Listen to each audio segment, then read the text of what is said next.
दोस्तों नमस्कार, मैं हूं शीतला तिवारी और आज हम चर्चा करेंगे भारतीय जनता पार्टी की स्थिति की।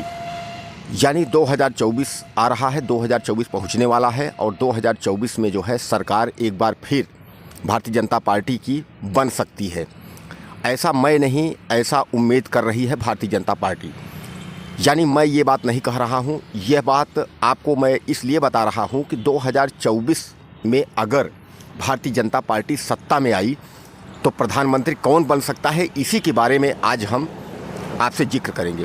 और सबसे बड़ी बात यह है कि हम आपसे निवेदन करेंगे कि आप हमारे भाई हैं, हमारे दोस्त हैं और आपका यह भाई यानी शीतला तिवारी प्रयागराज से आपके लिए नई खबरें, ताज़ा खबरें, तमाम जानकारी सही सटीक हम लेकर आते हैं ताकि आपको संज्ञान रहे। सारी घटनाओं के बारे में, जो भी सत्य है असत्य है, उसके बारे में आपको जानकारी रहे। इसके लिए आप हमारा जो है सपोर्ट करिए। सबसे पहले अगर हमारे चैनल पर आप नए हैं तो आप सब्सक्राइब कर लीजिए और वीडियो को हमारे आप ज़्यादा से ज़्यादा शेयर करिए। और उसके बाद हमें आप कमेंट आप ज़रूर करिएगा कि पार्टी में किसको पीएम बनना चाहिए या सीएम किसको बनना चाहिए या पार्टी में क्या हो रहा है। आप मुझे ज़रूर कमेंट बॉक्स में आप मैसेज ज़रूर करिएगा।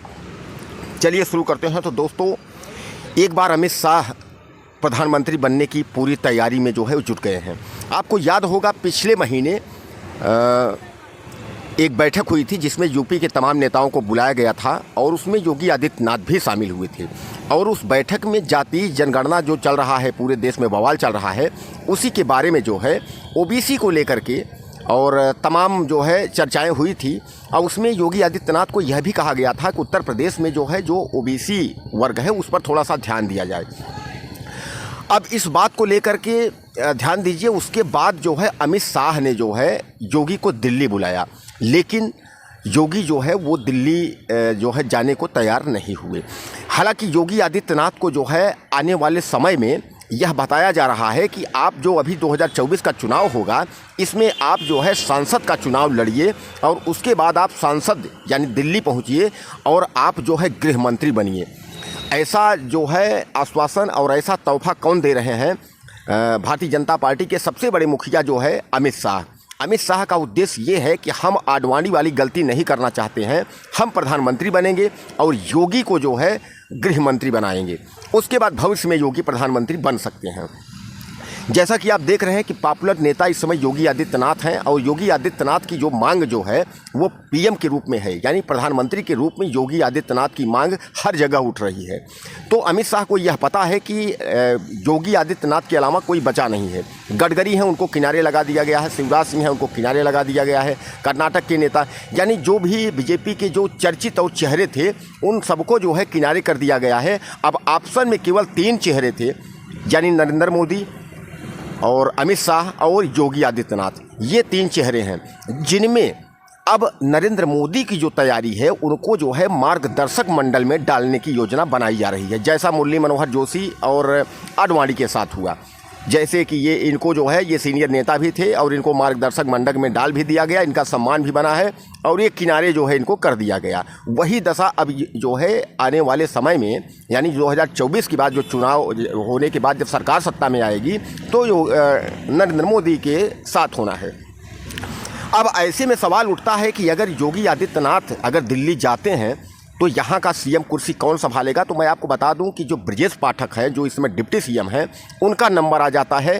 ज़्यादा संभावना है कि उत्तर प्रदेश के मुख्यमंत्री जो है वो ब्रजेश पाठक बन जाएंगे। कारण ये है कि अमित शाह के वो बहुत बड़े चहेते हैं और उनको जो है मुख्यमंत्री बनाने के लिए अमित शाह ने जो है तमाम बहुत मदद की थी और सहयोग किया था। उनके दम पर जो है, अमित शाह के दम पर वो ब्रजेश पाठक जो है उत्तर प्रदेश के डिप्टी सीएम बने। अब उसके बाद उत्तर प्रदेश के बाद ब्रजेश पाठक के बाद दूसरा विकल्प पड़ जाता है, वो है केशव मौर्य। जैसा कि आप देख रहे हैं केशव मौर्य की नाराज़गी बराबर चल रही है। वो प्रदेश अध्यक्ष भी थे और पार्टी जो है पूर्ण बहुमत में जो है सरकार बनाई थी। उनको ये आश्वासन था कि और उनको एक आशा था कि हम जो है सीएम यानी मुख्यमंत्री जो है उत्तर प्रदेश बन जाएंगे, लेकिन उनको वो मौका नहीं मिला। दोबारा फिर जो है सरकार बनी फिर उनको मौका नहीं मिला। हालांकि दोबारा चुनाव में केशव मौर्य हार गए थे, लेकिन फिर भी उनको मौका नहीं मिला। इसलिए केशव मौर्य जो है नाराज चल रहे हैं। तमाम जो पार्टी की मीटिंग होती हैं उसमें केशव मौर्य जाते नहीं। अभी जैसा आपने देखा, दिवाली पर भी कार्यक्रम था, केशव मौर्य वहाँ नहीं पहुँचे। तो केशव मौर्य को लेकर के चल रहा है कि केशव मौर्य भी उत्तर प्रदेश के मुख्यमंत्री बन सकते हैं।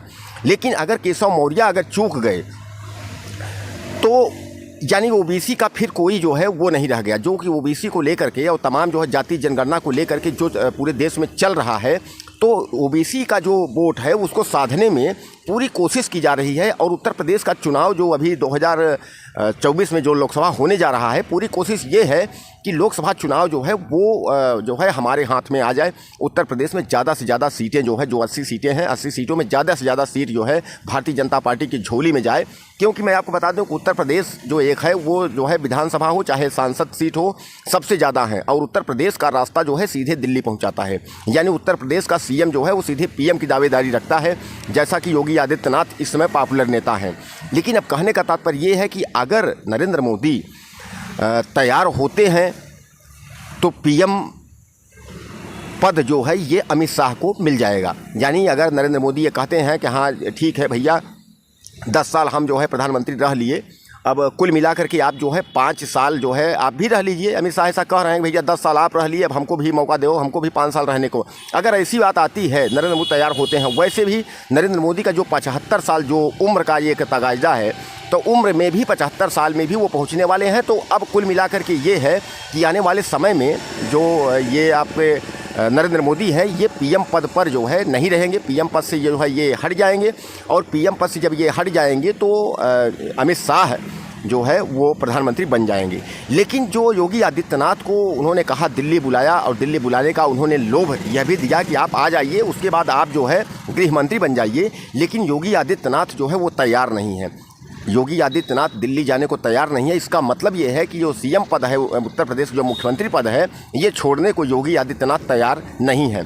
लेकिन दोस्तों, अगर योगी आदित्यनाथ अगर सांसदीय का चुनाव 2024 में अगर लड़ते हैं तो इसका मतलब यह है कि वो दिल्ली जाएंगे। तो सामान्य बात है, उत्तर प्रदेश की जो मुख्यमंत्री पद की कुर्सी है, ये ब्रजेश पाठक या केशव मौर्य, जैसा हमने आपको बताया, ये 2 नाम हैं और दोनों में जो है कोई भी बन सकता है मुख्यमंत्री। तो ऐसा जो है ये अमित शाह का जो है रणनीति चल रही है। दोस्तों, हालांकि चुनाव अभी 2024 में है, सरकार जो बनेगी और चुनाव जो वोट बैंक है वो नरेंद्र मोदी के नाम पर ही चुनाव होगा। लेकिन 2024 का जब चुनाव हो जाएगा तो उसके बाद जो है तब ये रणनीति बनेगी कि पीएम कौन बनेगा। यानी अमित शाह जो है इस बार पूरी तैयारी में है पीएम बनने के लिए। इसीलिए वो जो है इनको योगी आदित्यनाथ को जो है वो लालच दे रहे हैं कि आप आइए गृह मंत्री बनिए और हम पीएम बनेंगे। और लेकिन जो है आपके योगी आदित्यनाथ जो है वो तैयार नहीं है। दोस्तों, भाजपा में जो है इसमें तमाम भूचाल आ गया है, जहां कई विधायक नेता पार्टी छोड़ के कांग्रेस, जैसे आपने देखा मध्य प्रदेश और राजस्थान, छत्तीसगढ़, मिजोरम, तेलंगाना जो चुनाव हुआ है, वहां बीजेपी की स्थिति जो है कमज़ोर देखते हुए तमाम विधायक और नेता जो है पार्टी छोड़ करके और वो भाग रहे हैं और वो कांग्रेस ज्वाइन कर रहे हैं। वहीं जो है कांग्रेस से भी कुछ लोग जो है भारतीय जनता पार्टी में आने की कोशिश कर रहे हैं। उनका उद्देश्य ये है कि सरकार जो है 2024 में एक बार फिर भारतीय जनता पार्टी की बनेगी। लेकिन जो पीएम की बात है, तो मैं आपको स्पष्ट बता दूं कि अमित शाह इस बार जो है कोई कसर नहीं छोड़ेंगे। उनका उद्देश्य ये है कि हमको इस बार पीएम बनना है। दोस्तों, हमारा वीडियो में क्या, अगर आपको कुछ कमेंट करना है तो आप मुझे ज़रूर आप मैसेज करिए, आप इनबॉक्स में जो है मुझे लिखिए कि अमित शाह देश के पीएम बनते हैं। और अगर उत्तर प्रदेश में सीएम की बात करें ब्रजेश पाठक या केशव मौर्य, इनके बारे में भी आप बताइए कि केशव मौर्य और इनका क्या है उद्देश्य। ये लोग अगर बनते हैं तो यहाँ उत्तर प्रदेश की अगर हम मुख्यमंत्री की बात करें तो कितना विकास होता है उत्तर प्रदेश में। भारतीय अगर प्रधानमंत्री की बात करें तो अगर अमित शाह प्रधानमंत्री बन जाते हैं तो कितना विकास होता है। इस सब के बारे में आप मुझे ज़रूर आप मैसेज करिएगा, वीडियो को शेयर करिए और चैनल को सब्सक्राइब करिए। नमस्कार।